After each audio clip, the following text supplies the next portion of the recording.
Fala pessoal, sejam bem-vindos a mais um Papo de Seller, um podcast voltado a você, vendedor do e-commerce, vendedor em marketplace, que precisa entender mais de gestão. E hoje a gente vai falar de um assunto extremamente importante, que talvez não esteja no seu radar, porque você acha que isso só vai acontecer com empresas de tecnologia. A gente vai falar de M&A, que são aquisições, fusões e aquisições de empresas. E para isso eu trouxe um especialista nesse mercado, o cara que foi responsável pelo processo de M&A junto ao Magis, né? Foi uma pessoa que durante 3 anos a gente conversou e foi construindo um relacionamento até chegar nesse momento que é o Magis indo para o ecossistema da Sankhya. Eu trouxe hoje para conversar com vocês o Diego Sanches, ele é Head de M&A da Sankhya, e ele vai falar um pouco sobre, a gente vai falar muito sobre isso, e vocês vão ver que esse assunto não é só para empresa de tecnologia. Diego, boa. Seja bem-vindo, obrigado por ter aceito o convite, e eu queria que você falasse um pouco, né, quem é você, quanto tempo você está na Sankhya, quais, né, como que funciona a sua dinâmica lá dentro. Boa. Primeiro, obrigado pelo espaço, Cláudio. É um prazer aqui a gente estar fazendo esse momento, depois de muito trabalho que a gente teve, né, para esse negócio sair. Realmente, a gente começou a conversar lá em 2022, na verdade, eu acho que foi, né? E finalmente chegou o momento da gente se juntar. Então, fico muito feliz de poder estar gravando aqui com você hoje, contar um pouco, né, desse processo que poucas pessoas conhecem, mas que é um processo muito interessante, né? Confesso que eu também, há pouco tempo atrás, 5 anos atrás, nem sabia o que era M&A. Venho da área de vendas da Sankhya, né? Fui por muito tempo vendedor, né? Entrei em 2013 na companhia, então acompanhei de perto esse crescimento que a Sankhya tem tido nos últimos anos. E aí tive a oportunidade agora de estar no time de M&A desde 2021, de lá para cá fizemos aí com vocês agora a 11ª aquisição. E muito bom você trazer esse tema para o seu público. Eu acho que, como você destacou, né, é algo que, para empresas talvez do segmento mais tradicional, né, eles acham que é algo muito distante, mas a gente brinca que as empresas elas têm 3 caminhos, né? Ou ela vai ser sucedida, ou ela vai fechar as portas, ou ela vai ser vendida para alguém e o sonho continua, né? Então, eu acho que o mercado de M&A como um todo no Brasil é algo ainda muito incipiente. A área de tech realmente é a área que mais se destaca. Mas a gente vê que cada vez mais os empreendedores, de uma maneira geral, têm enxergado essa possibilidade, né, como uma saída, né, e uma continuação do seu sonho. E falando um pouco aqui ainda sobre o nosso processo, né, eu acho que é um processo que demorou para sair, mas ele teve o seu time. Eu acho que isso que é o legal, né? Hoje talvez a pessoa não esteja pensando em vender a sua companhia, mas a ideia aqui é provocar ela para que se prepare para esse momento, entenda os desafios e os benefícios também que ela pode ter com um movimento igual a esse que a gente fez. Muito bom. E é importante até colocar, como eu falei anteriormente, esse assunto de M&A, a maior parte dos vendedores ou outras empresas, um negócio que não é de tecnologia, ele vê isso como não sendo possível ou só para empresas de grande porte. Uhum. E a gente sabe que isso acontece o tempo todo e muitos negócios com muito dinheiro envolvido, né? É isso. Eu acho que o principal que o mercado busca, né, não necessariamente é o segmento, mas qual é o benefício que aquela empresa traz para o mercado onde ela atua, né? Que diferencial ela entrega para a sociedade, né? E principalmente a cultura que aquela empresa tem, né? Eu acho que isso são a base para você fazer uma boa aquisição, né? Se você compra uma empresa apenas pelo faturamento dela, mas sem entender o propósito que ela tem por trás, dificilmente essa aquisição vai ser bem sucedida. E eu acho que esse é o êxito que a gente tem tido nas nossas aquisições, de respeitar a história do empreendedor, né?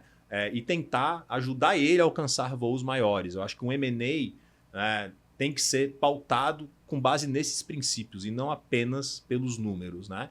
E como você destacou, assim, todos os setores da economia são passíveis de uma aquisição, de uma fusão.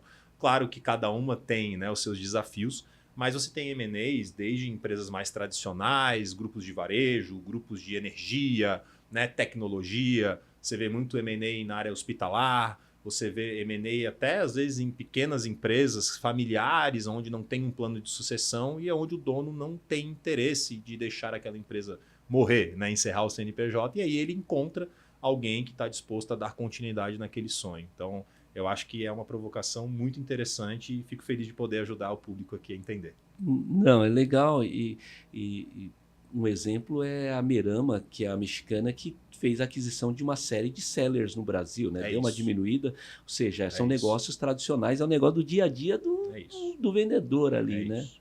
Então, isso é tranquilo. E uma coisa que eu acho que vale a pena a gente falar um pouco, primeiro, no nosso caso, a gente tem muitos fatores envolvidos, né? Então a gente demorou todo esse tempo, porque primeiro a gente precisava chegar no nosso momento, que chegou.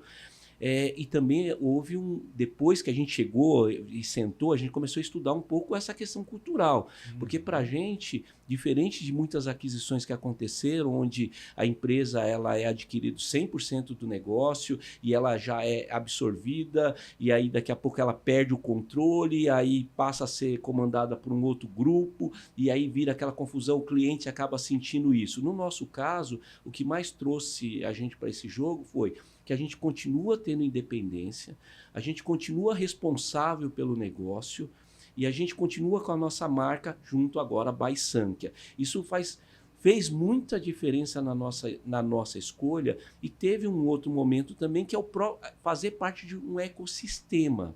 E aí vem a minha pergunta. O que levou vocês a construírem um ecossistema de forma muito equilibrada, e eu vejo muito diferente de todas as outras empresas que eu vi, quando a gente vê algumas aquisições do mercado, a gente vê que algumas aquisições totalmente aleatórias. A gente teve alguns casos que são sobrepostas, né? Então, 2 empresas que fazem a mesma coisa, 3 empresas que fazem a mesma coisa, e na Sankhya tem um certo universo, né? Como que foi a construção dessa tese? Muito bom, Cláudio. A Sankhya, ela sempre foi uma empresa muito focada no seu principal produto, né? O RP da Sankhya é um RP que está no mercado já desde 1989. Né? O Felipe brinca que ele criou o RP, ele nem sabia que existia isso no mercado, né? Tanto que o conceito de RP ele nasceu, na verdade, nos anos 90. Né? O Gartner lançou esse conceito depois da Sankhya existir. E até 2015, 2017, a gente teve um crescimento orgânico do RP muito forte. Porém, os sócios sempre tiveram o sonho de construir algo maior do que um RP. E aí, em 2018, né, um dos nossos fundadores, o Fábio Túlio, ele lançou para o mercado um conceito que é o EIP, o Enterprise Intelligence Platform, que é basicamente a evolução do RP, né, onde a gente entende que está hoje o mercado de tecnologia. Porque o RP ele olhava só para dentro da empresa, as áreas, otimizava, né, evitava os gargalos e tentava otimizar ali a operação. Só que hoje só isso não torna a empresa competitiva. Né? Hoje é difícil você ter uma empresa que só usa um RP e não usa outras tecnologias. Então o nosso conceito do EIP ele consiste em criar uma plataforma com jornadas muito fluidas que agreguem valor para o nosso cliente. E esse é o norte da nossa estratégia. Então o que isso diferencia em relação a outras teses? Né? E que não estão erradas, mas elas têm um propósito diferente que é devolver retorno para um acionista. A gente olha um retorno para o nosso cliente. Eu brinco que a tese da Sankhya é customer-centric. Então, se a Megis não fizesse sentido para o ICP, para o cliente ideal da Sankhya, dificilmente eu estaria aqui hoje conversando com o Cláudio. Embora seja uma excelente empresa, com uma excelente tecnologia, com um baita de um crescimento, com founders muito bacanas, mas se não agregasse ao meu cliente no final do dia, não faria sentido eu trazer essa companhia. Né? Então eu acho que o que a Sankhya está construindo, em termos de relação ao que o mercado tradicional já fez, tem essa diferença, que é ter o cliente no centro. E junto a isso, respeitar a história dos fundadores. Né? Não acho justo, né, eu trazer amanhã depois concorrentes da Megis 5 para o meu portfólio, porque isso não vai agregar de maneira alguma para o meu cliente. Né? E no fim do dia, o que a gente espera é ser a plataforma mais desejada e não a que mais fatura necessariamente. Né? Eu acho que uma coisa pode ser sim consequência da outra, mas o propósito da Sankhya no fim do dia, né, é contribuir com a gestão empresarial e isso vai contribuir para uma sociedade melhor. Né? Sem romantismo, mas a gente vê isso na prática. A gente vê depoimentos de clientes hoje que usam praticamente todas as soluções do grupo, né, dizendo, cara, a Sankhya hoje é o meu Trusted Advisor em tecnologia. Eu nem coto com outras empresas, eu espero as aquisições da Sankhya para trazer para o meu portfólio e se eu já tenho um concorrente, eu suplanto essa solução pela da Sankhya. Porque eu confio muito na Sankhya, eu sei que ela fez um trabalho árduo para trazer não apenas a solução que tinha disponível, ela faz questão de trazer as melhores soluções.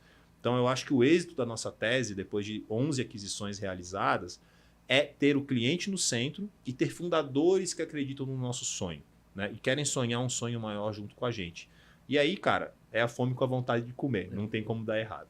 E entendendo assim, como que funciona o processo? Falar, vamos imaginar, eu preciso entrar no mercado online, eu preciso de um hub de integração.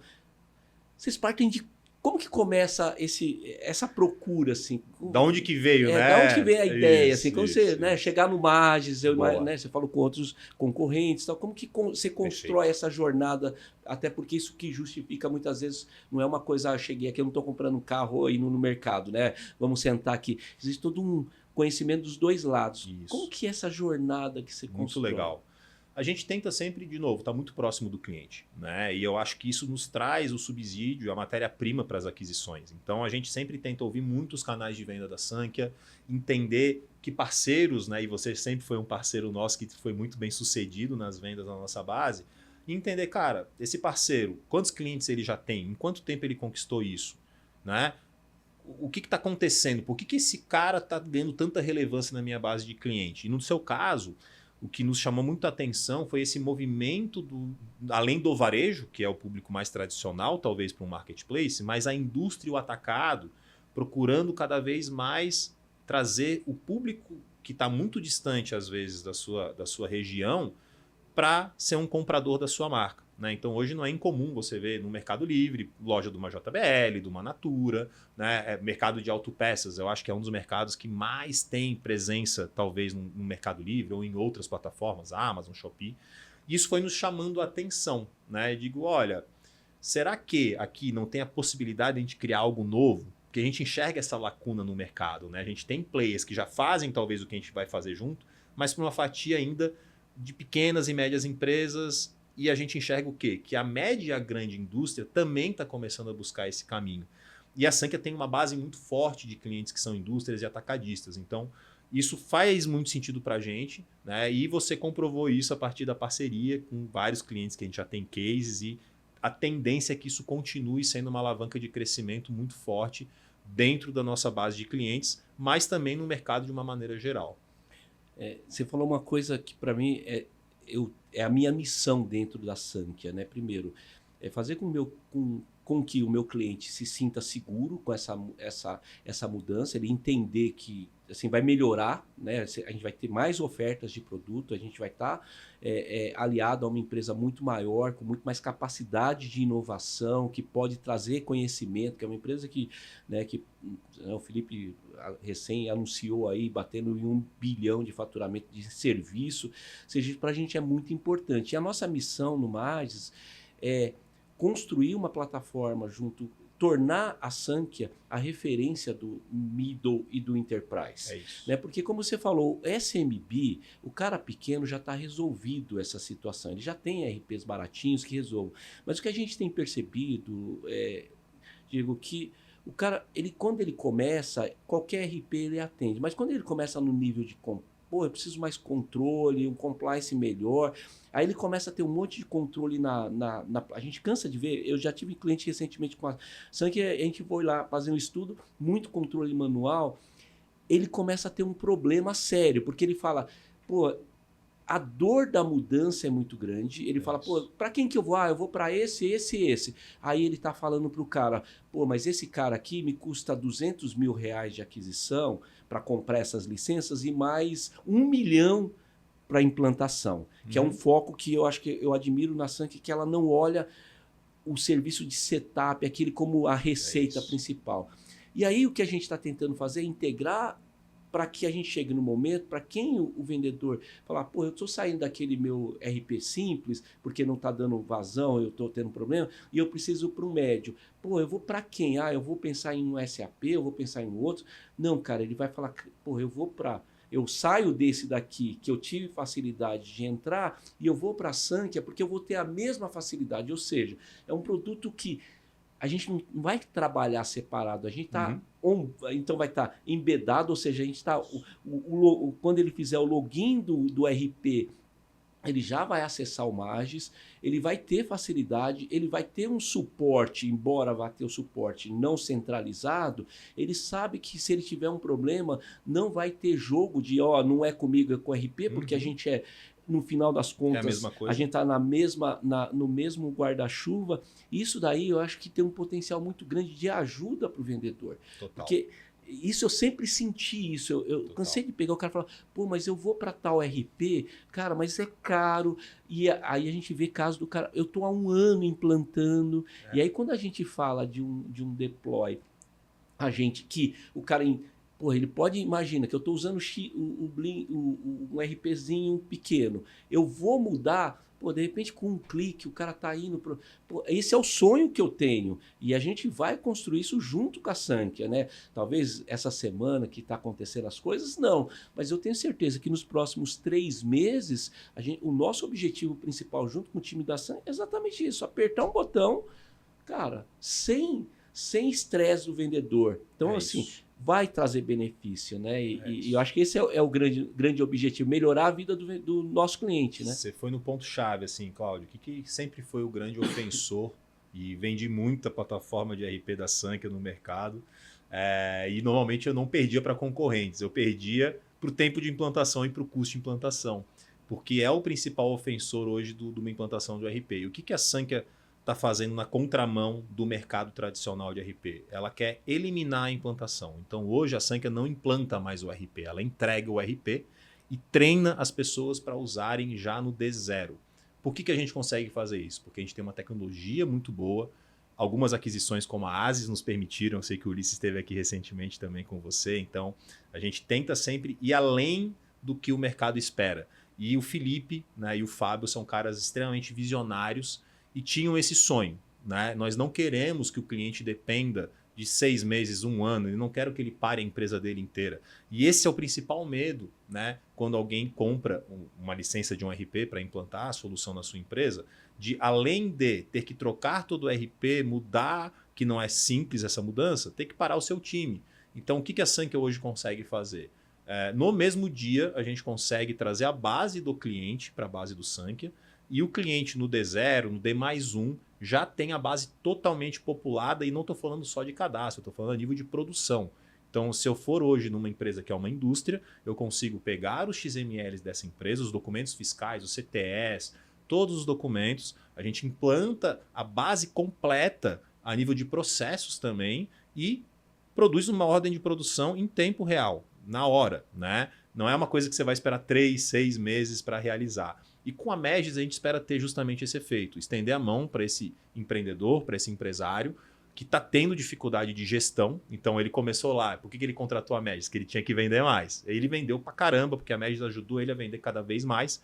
Só que a venda ela traz complexidade, que você vai ter receita maior, você começa a ter um time maior, né? Você começa a ir para novos mercados.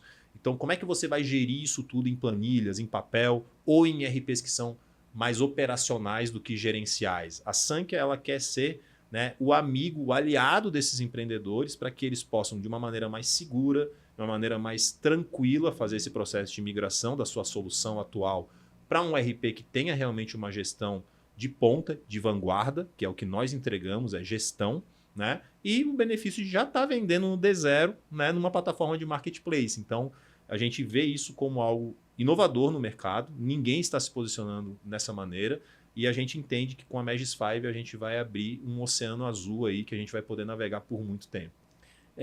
Eu acho bem interessante quando a gente olha o conceito da Sankhya como uma empresa que está quebrando o paradigma, porque quando a gente fala de um pequeno RP, tô começando, eu quero um conta azul. Qual é o nível de estresse de implantação de um conta azul? 0, né? Você vai lá, é SaaS total, acabou. Tem um monte de... Só que quando ele sobe um degrau, ele fala, beleza, eu saí desses RP SaaS simples que custam 30, 40, 50 reais, eu vou para um RP que me entrega mais resultado. Isso aí vira uma complexibilidade gigante, mas eu sempre falo que o Felipe tem uma visão muito clara, né? Para mim a Sankhya tem uma visão muito clara, que é: o problema não está no RP, está na modelagem que foi criada, onde a maior parte dos concorrentes da Sankhya tem um time ou uma franquia que vive dessa consultoria, levando em conta e não está levando em conta que o mercado está evoluindo. Então, ele está lá parado no ano 2000, onde você tinha um usuário que conhecia pouco, não tinha inteligência artificial, IA atuando como agente, e ele simplesmente, Diego, você precisa de mim porque você não é inteligente o suficiente para fazer isso funcionar. E a maior parte desses concorrentes, eles não perceberam que está uma mudança desse mercado. Que o consumidor fala, cara, eu não quero passar um ano implantando. Eu não quero que você, depois de implantar... Eu não quero sentar com você aqui, ficar 3 meses desenhando meu fluxo. Eu quero entregar aqui porque eu tenho uma vida para cuidar.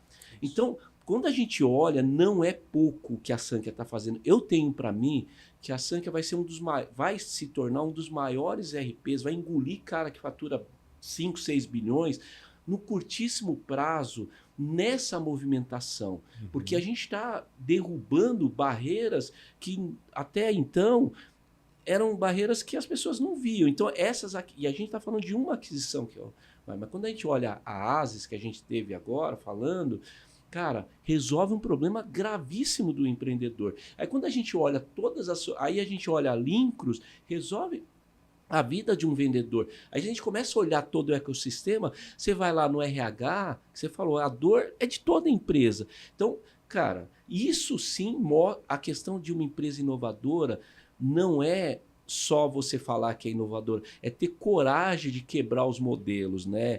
Senão você vira uma Kodak, né? Eu crio a minha câmera digital, mas eu tenho medo de quebrar o meu modelo que me rentabiliza. Eu estou achando que os RPs estão indo para esse caminho, sabe? O mercado de RP ele ficou muito tempo viciado no que o Felipe chama de taxímetro. Né? Eu ligo o taxímetro e depois que o taxímetro está ligado, eu não quero mais que o cliente desça do meu carro, porque senão eu vou ter que pegar outro cliente para fazer outra viagem. E a gente tem uma aversão gigante a isso, assim, porque isso é um desrespeito primeiro com o nosso cliente, né? E até com os nossos times. Né? Então, como que eu vou conseguir escalar a minha operação se eu dependo, né, de 1 ano para fazer uma implantação de RP? A gente quer que as implantações sejam cada vez mais curtas para que a gente possa ajudar cada vez mais empresas. Né? Eu acho que a beleza da coisa está aí.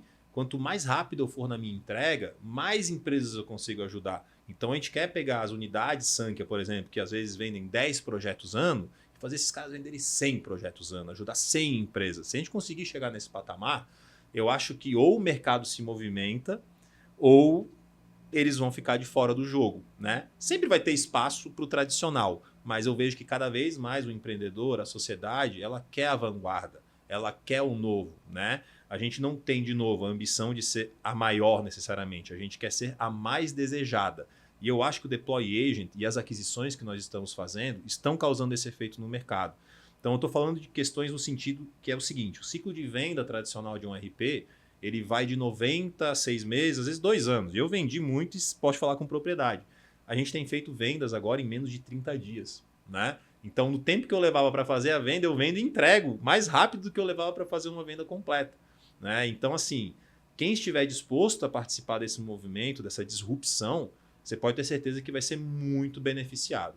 Não, é legal. E você vê, voltando para o nosso assunto de M&A, né? Legal. Você vê que é importante quando a gente tem uma sintonia. Eu sou apaixonado pelo modelo, eu nem tô entrando agora, mas assim, eu acho que é importante num projeto como esse, né, onde você está criando uma fusão, uma aquisição, enfim, é que as empresas se identifiquem mesmo, entendam a jornada.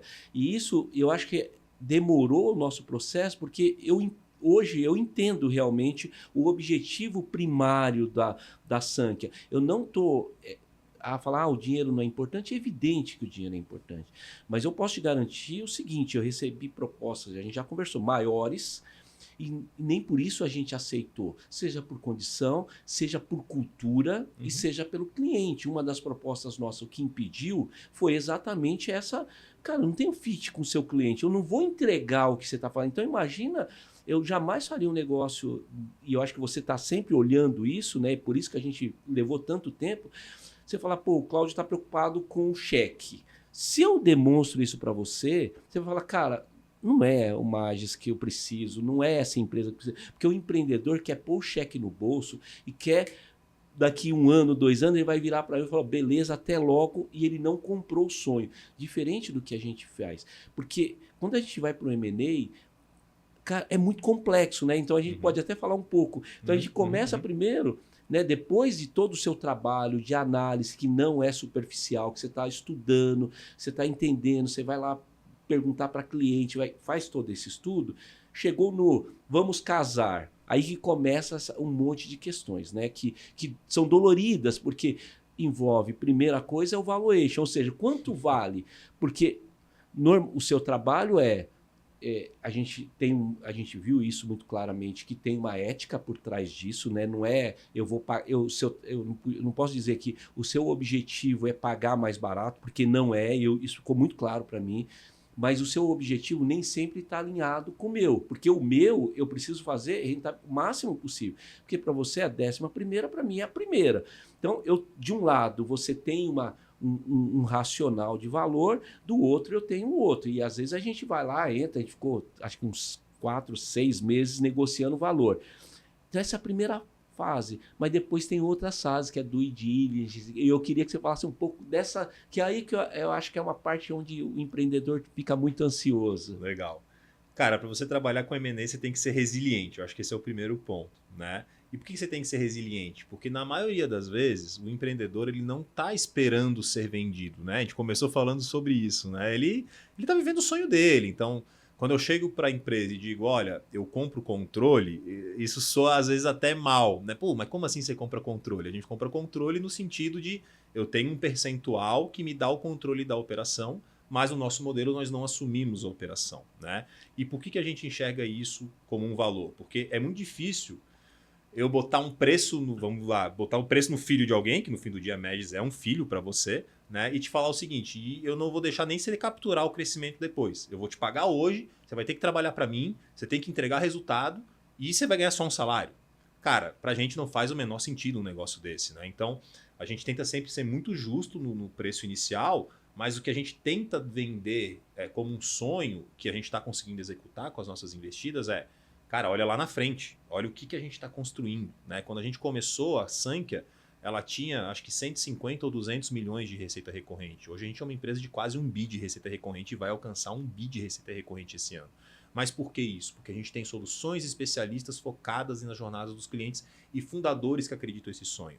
E aí, às vezes, a gente acha que chega no valuation, chega na conversa e acabou. Não, chegou ali, a gente acertou, você aceitou o meu pedido de casamento, mas a gente ainda tem que conhecer a família. E então, a ficha corrida. entra um processo de entender a cultura dos dois lados. Eu acho que você, se está pensando agora, nunca pensou, cara, pô, legal, gostei desse papo do Diego e do Cláudio aí, o que eu preciso fazer para vender a minha empresa? Primeira coisa, organiza a cozinha. Se você não tem uma contabilidade organizada, se você não tem análises fidedignas da sua operação, dificilmente alguém vai fazer uma proposta para você. E se fizer, você corre o risco de estar entregando ou de graça a sua empresa ou uma expectativa muito fora da realidade. Então eu brinco com o meu time que é o seguinte, cara, se a gente bota uma primeira proposta e o cara já aceita, a gente fez um trabalho que não está certo. Né? A gente está possivelmente pagando muito mais do que esse cara esperava. E não teria problema, mas qual é o problema qual o risco que eu corro? Talvez os números não sejam aqueles. Né? Talvez a história que aquele empreendedor me contou não seja exatamente aquela. Então esse processo de due diligence ele é para dar uma segurança para os dois lados de que a conversa inicial do namoro ela é de verdade, né? As pessoas são sérias, as empresas são sérias, elas querem os mesmos objetivos e a gente não vai ter problema depois. Eu acho que o problema é isso, você não quer casar para depois separar. Né? A gente quer continuar com todos os fundadores no barco até o momento em que eles se sentirem confortáveis de estar com a gente. Então, números bem organizados, uma cultura que represente os valores dos fundadores, né? E a tecnologia, no nosso caso, ou o processo, o diferencial, né? Para quem não é do mercado de tech, alguma coisa tem de diferente no seu business para ele estar crescendo tanto. Então você tem que conseguir mostrar isso para o mercado de uma maneira onde o mercado enxergue valor nisso, né? Porque senão você vai me dizer, vale A, eu acho que vale B, mas se você não me mostrar o porquê que vale A, eu vou ficar dizendo que vale B e a gente não vai chegar, né? Dois bicudos não se beijam, né? Uhum. Então, assim, eu acho que para quem quer fazer um processo como a gente conseguiu concluir, primeiro, transparência, tanto com quem está comprando quanto com quem está vendendo, tanto com o seu time, né? É difícil se abrir para todo mundo no momento inicial, mas você tem que trazer as pessoas que são importantes para você. Dizer, ó, iniciei uma conversa, a gente está falando com o mercado, quero vocês nesse projeto, não se assustem, não vou sair, né? Então, você preparar o time, você preparar a empresa, tenha certeza que isso vai ajudar, né? Não deixe isso para depois. Não espere a proposta vir para daí você arrumar a casa. Não que não vá dar certo, mas a chance desse relacionamento, né, se contaminar ao longo desse período, ela é muito grande. Então, eu vejo aqui no nosso processo, a gente sempre foi muito transparente, né, a gente sempre foi muito hands-on, construiu junto, né, os times trabalharam muito bem com sinergia, e aí não tem como dar errado, né? Então, eu vejo que às vezes as pessoas querem pegar atalhos, né, e isso nem sempre beneficia o processo de M&A, que é um processo muito sério, porque, de novo, é um casamento de duas empresas, né, com históricos, com nome no mercado, e que se é mal executado, né, pensa que a taxa de sucesso do M&A no Brasil é em torno de 30%. Né? Por que isso? Porque muitas vezes algum dos lados não estava preparado. E desses 30%, quando você pergunta se o fundador faria de novo, menos de 50% faria uma venda de novo, ou faria a mesma operação. Porque dificilmente ele capturou a sinergia que ele esperava ter capturado quando ele aceitou a proposta. Então a gente se preocupa muito com isso. E o que garante essa sinergia, nada é garantido, mas o que dá mais segurança para essa sinergia é uma due diligence bem realizada e um processo de pós-integração, pós-M&A, né, integração pós-M&A, que a gente chama de PMI, muito bem executada a quatro mãos com as empresas. Eu acho que tem um outro fator que eu sempre coloco, né? Mas a gente construiu uma governança nesse processo. É isso. E o M&A nunca foi a tábua de salvação. A gente olha, então assim, se você quer vender sua empresa, você tem que construir esse caminho. Às vezes a gente vê, se eu chegasse na Sank, aí eu quero vender, e você sentir que eu quero, você vai falar, cara, se o negócio é bom, ninguém quer vender o negócio é bom, né? Então eu lembro lá, primeira vez no Cubo, que você sentou e eu falei, não. Você falou, você tem certeza? Eu falei, eu tenho certeza, absoluta. E não é que eu não... Eu sempre pensei em chegar no momento com isso, mas aquele momento, naquele dia, 3 anos atrás, não era o meu momento. E eu acho que eu fiz certo, porque podia ter perdido a oportunidade? Podia. Mas no meu ponto de vista, era o momento. Eu precisava estar mais maduro, eu precisava olhar, eu precisava construir. E 3 anos para uma empresa, 2, 3 anos, é muito tempo. Então a gente saiu de um patamar eu não estava preparado para aquele momento. Então isso mostra, quando você tem maturidade para lidar com isso, você tem que saber falar não. E ao longo desses 3 anos, eu disse não para muita gente, com cheques grandes. Mas porque eu sempre olhei e falei, eu não olhava o cheque em si, eu olhava todo o contexto, porque a gente tem que ter maturidade para saber que tem um dia seguinte. Então, como eu tenho o Maggi, sempre foi uma empresa sadia, uma empresa que tinha investidores, com conselho, com tudo mais, eu não via, nunca fui pressionado para fazer qualquer negócio. Então, se alguém, né, quem está ouvindo aqui esse assunto, que é de uma empresa de tecnologia, se interessa nesse assunto, eu acho que a primeira coisa é ter um nível de governança, entender que a venda, um M&A não é um fim, é um meio, que no dia seguinte o cheque vai ser menos importante do que sua responsabilidade. Então, assim, não acaba com o cheque. Você não está vendendo um carro e entregou para o comprador e nunca mais você vai ver. No dia seguinte, você está sentado com aquele cara que você fez promessa. Então, eu sempre coloco isso. Tem todo um processo muito difícil, muito dolorido, muito caro, muito cansativo, que exaure o comprador, o vendedor. Por exemplo, eu falo, é muito comum perder o foco nesse processo, né? Então eu e o Vitor falei, Vitor, deixa isso comigo. Então, por exemplo, fiquei afastado 20 dias da operação só olhando para isso, porque senão não anda, mas eu tenho uma outra pessoa tocando. E esse é um perigo que eu acho que você já deve ter visto acontecer, né? O cara começar a mexer e aí a operação dele começa a cair, aí não dá certo, né? É isso, assim, Cláudio, eu acho que você tocou num ponto importante, né? Não é um processo fácil, né? Ele tem que ser um processo muito bem conduzido e o empreendedor ele tem que estar disposto a fazer esse processo, né? Porque no fim do dia, ninguém compra empresa se não tiver esse sangue no olho, vamos dizer assim, do empreendedor. E a gente viu isso em vocês desde o D0, né? E eu acho que, realmente, quem vende a empresa, o número é importante, mas eu vou te falar que a gente brinca no mercado de M&A que valuation ajuda mais quem não quer vender do que quem quer vender. Porque se você se apega a um número, né, e não está disposto a correr riscos junto com quem está comprando, dificilmente você vai ter êxito. Não estou dizendo que as transações não ocorrem, ela ocorre, mas é um tipo de tese, é um tipo de perfil de comprador diferente de um cara como a Sankhya, né? Então, o que a gente tenta trazer de segurança para o empreendedor é, cara, às vezes o seu número não é o número que eu estou te pagando agora, mas o que eu te prometo, e eu estou fazendo com as empresas que eu já trouxe, esse número que vai ficar na mesa, que você vai capturar depois, ele vai superar a sua expectativa de hoje mais do que 2 vezes. Você pode ter certeza. É difícil para o empreendedor digerir isso no primeiro momento. E a gente teve esse papo lá em 2022, quando você não estava pronto ainda, né? E eu falei para você, cara, ok, que você me disse, não, eu tenho que crescer ainda. Sim, mas é isso que eu quero fazer. E é difícil naquele momento você entender, né? Puto, o cara vai comprar controle, e aí você vê um monte de case de insucesso de M&A no mercado, um mercado de novo, tem uma taxa de sucesso de 30%. A gente, graças a Deus, tem uma taxa bem superior de sucesso. E eu acho que esse é o segredo do nosso sucesso, né? Ter fundadores que conseguiram fazer um processo muito bem conduzido, sem perder a mão da operação. Porque é desgastante. É difícil você equilibrar 2 pratos, 3 pratos e ir sozinho. Então, a posição do CEO já é uma posição muito solitária. Então, você ter pessoas que te apoiam nesse processo, ter uma governança, ter um time que te ajuda a sustentar a operação enquanto você está se dedicando para esse tema, que é um tema complexo, faz toda a diferença, com certeza. Não, isso é importante que quando você tem um processo bem conduzido dos dois lados, é que você falou, não tem como dar errado. E você falou uma coisa que para mim é muito verdadeira. Quando você falou no primeiro momento, o futuro é muito mais promissor. Naquele primeiro momento, eu confesso que tá bom, vamos ver. Papo de vendedor. Papo de vendedor. Comprador, mas eu sou vendedor, viu, gente? Eu mais vendo a Sankhya do que compro.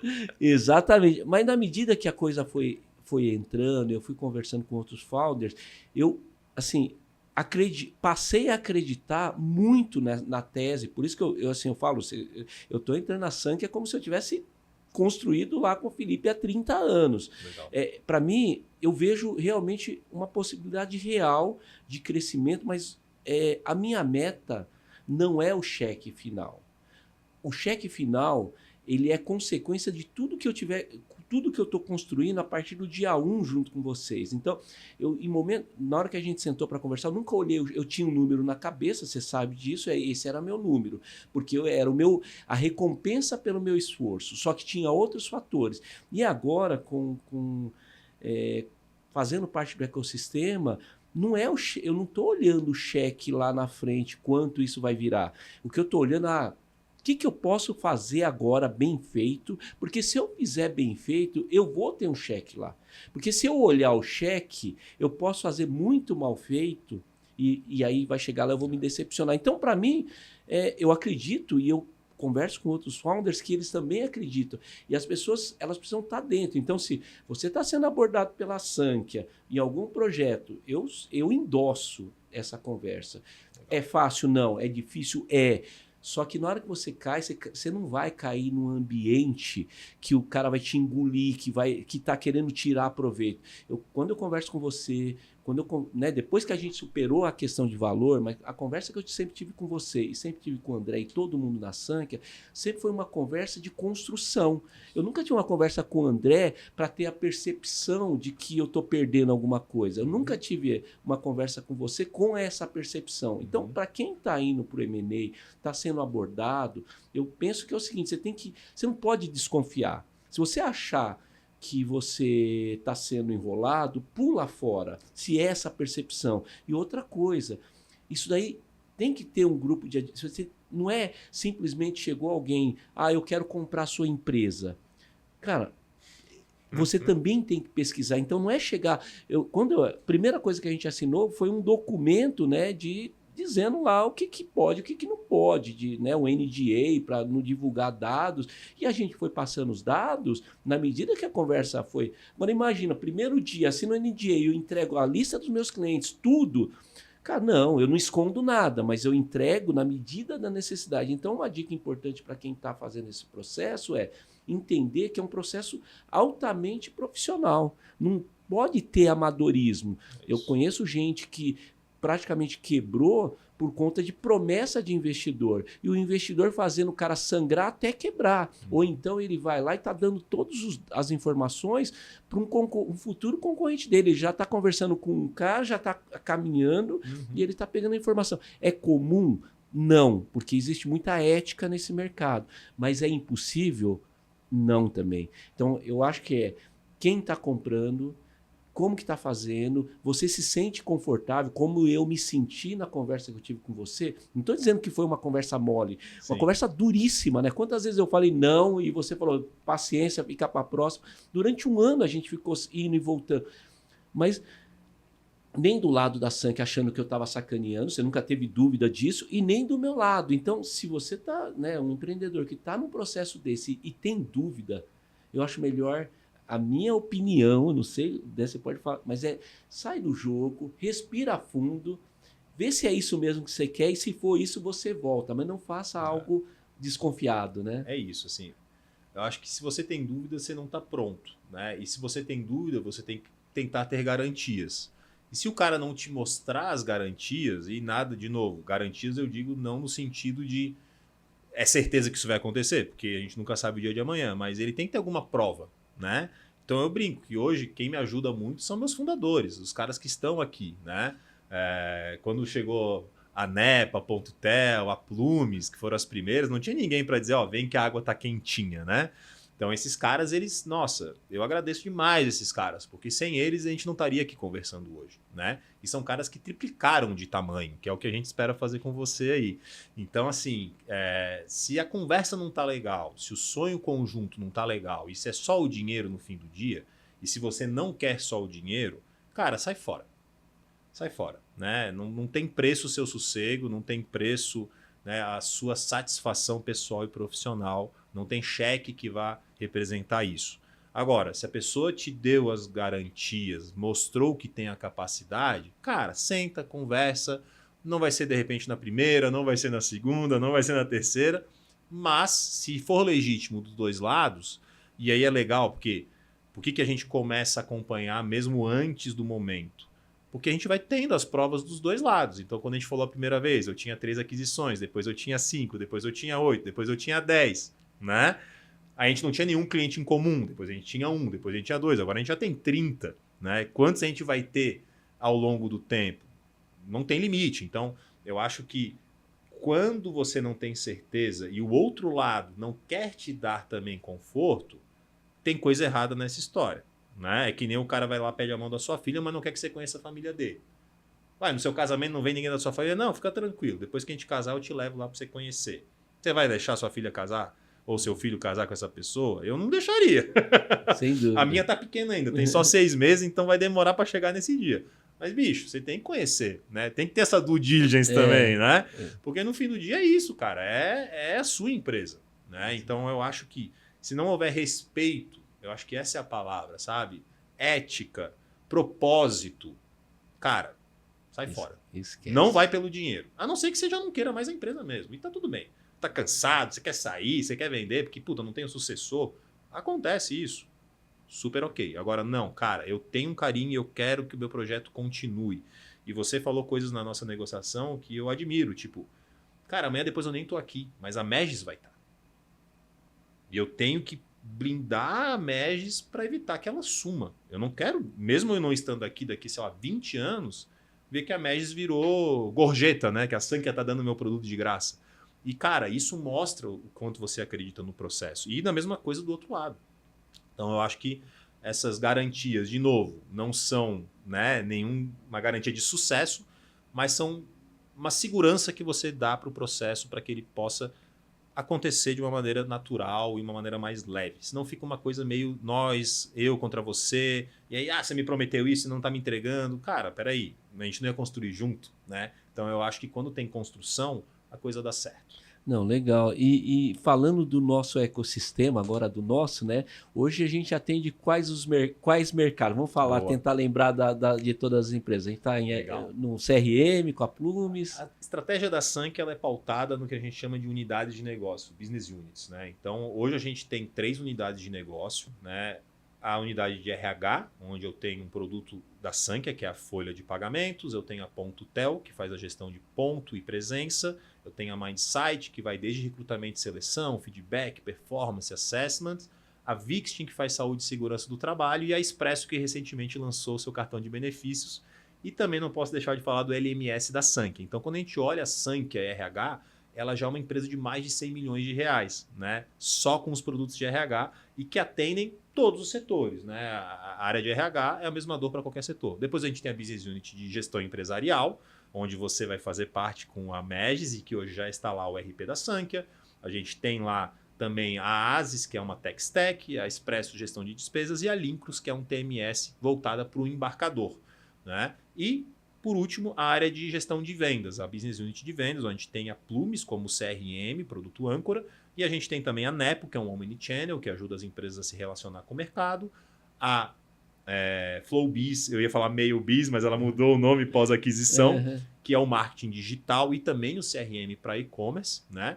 E a ideia é continuar essa tese de crescimento, essa tese de complementariedade, para que a gente possa, de novo, cada vez mais atender jornadas mais amplas dos clientes. Quem que é o cliente tradicional da Sankhya? Empresas de médio e grande porte, no setor industrial, atacadista, distribuidor, varejista, agronegócio e prestadores de serviços B2B, né? Isso são os players principais hoje da nossa carteira, né? Algumas empresas do grupo atendem mercados que a Sankhya RP não atende, como mercado financeiro, educação, saúde, né? Por isso que eu falei que o RH ele atende todos os mercados. Então é uma tese muito ampla, mas com jornadas muito bem desenhadas, né? Que garantem para o nosso cliente diferenciais no mercado.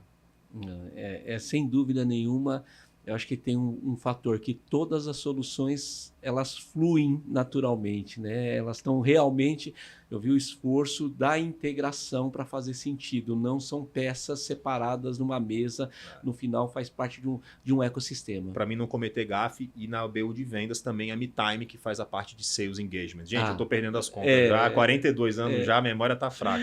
Mas assim, eu acho que na realidade, fazer parte de um ecossistema desse para todo mundo e cada empresa, que eu percebo que cada empresa, eu estou entrando e eu estou agregando, eu sei que as próximas que vão chegar vão agregar mais ainda e assim sucessivamente. Então eu fico esperando, né, eu já tenho uma ideia aí, né, mais ou menos do que está vindo e as empresas que estão chegando vai ajudar muito o seller.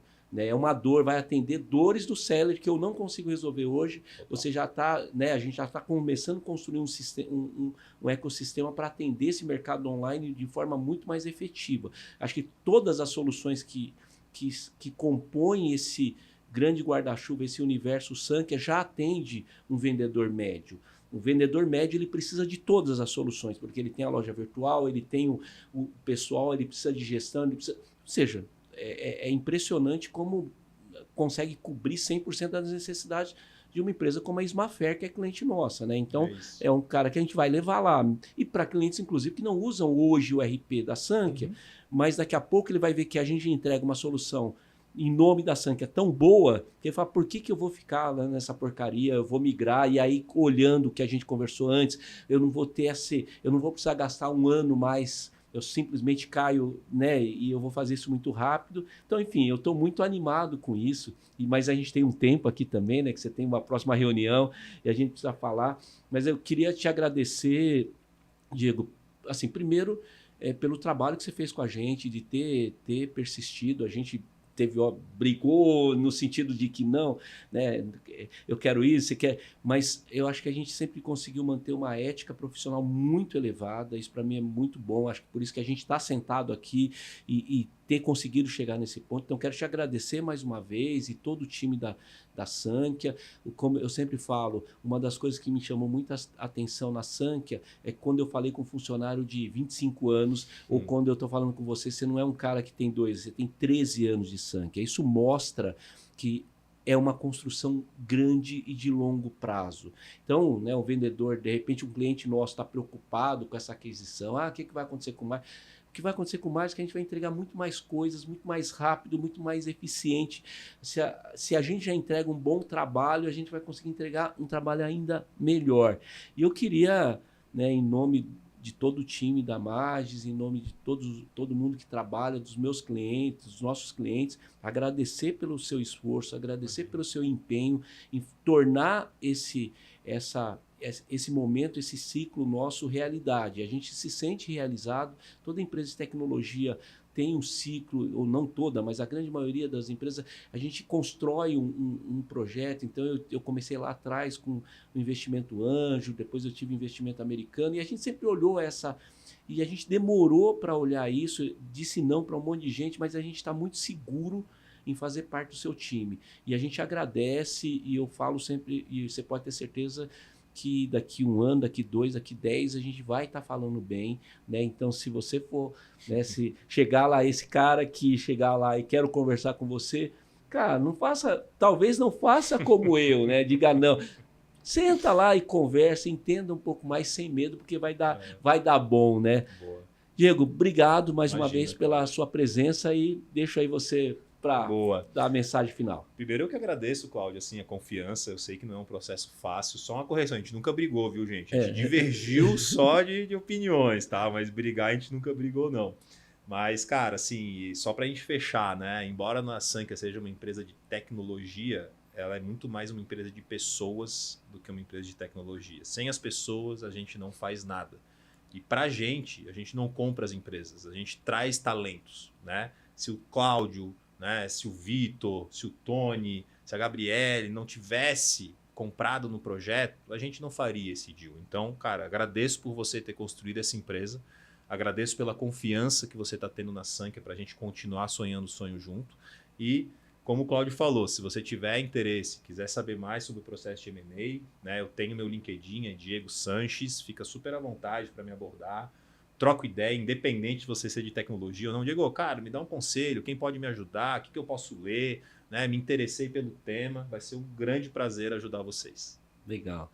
Obrigado, pessoal. Então, a gente chegou ao fim dessa série aqui, né, sobre o M&A do Magis. Eu espero que vocês tenham gostado, eu espero que tenham informações relevantes para você no dia a dia. E até mais. Um abraço.